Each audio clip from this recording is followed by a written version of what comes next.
আমি আবির্ভূত হয়েছি আজকে যে কর্মীরা শিবপুরে একসাথে হয়েছে, এত বিশাল হয়েছে, ইনশাআল্লাহ শেখ হাসিনা থাকবে না।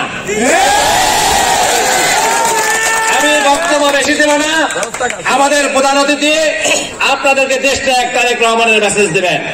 আমি আজকের এই সমাবেশ থেকে একটি কথা বলতে চাই, শেখ হাসিনার অধীনে কোন নির্বাচন হবে না, এনসিসির অধীনে কোন নির্বাচন হবে না, বিএনপিকে বাইরে রেখে কোন নির্বাচন হবে না। ওয়াদা করেন, যদি জনতার নির্বাচন হয় আমরা বুকের তাজা রক্ত দিয়ে এই নির্বাচন প্রতিহত করব। ওয়াদা করেন, শিবপুরে কোন নির্বাচন হতে দেবেন না। একটা কথা বলতেই হয় আজকে, যে যদি শিবপুর ইউনিয়নের মতন এত সুসংগঠিত ইউনিয়ন আমাদের আরো কয়েকটা থাকতো, আসলেই শেখ হাসিনা সরকার আরো আগেই উৎখাত হয়ে যেত। দুইজন কলিজার টুকরা চলে গেছে।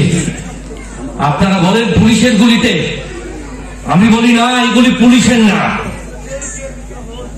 পুলিশ বাহিনী নিজে যেচে করে এগুলি করতে পারে না আদেশ না থাকলে। আদেশ দেয় কে? খুনির নাম কি? এই খুনির নাম কি? এই ইউনিয়নে বহুদিন কাটিয়েছেন, আমাদের বাড়িতে থেকেছেন। এই ইউনিয়নে আমরা কেউ ভেসে আসিনি, এটা বিএনপির আসলেই শক্তিশালী ঘাঁটি। সুতরাং আমরা অভয় দিতে চাই, অভয় দিতে চাই, নিজেরা নিজেদেরকে অভয় দিতে চাই এবং চিৎকার করে বলতে চাই, তারেক জিয়া বীরের বেশে, তারেক জিয়া বীরের বেশে, তারেক জিয়া বীরের বেশে। আপনাদের সবাইকে অসংখ্য অসংখ্য ধন্যবাদ। আমরা আমাদের আন্দোলন কর্মী সভা চালিয়ে যাব, অচিরেই এই দুঃশাসন দূর হবে ইনশাআল্লাহ বাংলার ঘাঁটি থেকে। খোদা হাফেজ, বাংলাদেশ জিন্দাবাদ, তারেক রহমান জিন্দাবাদ।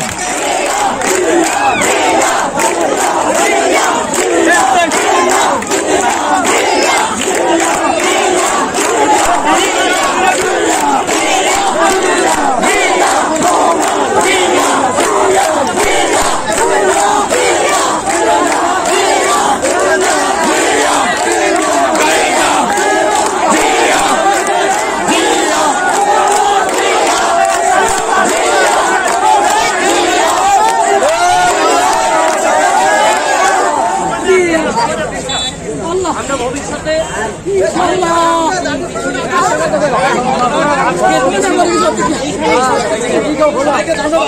ধন্যবাদ।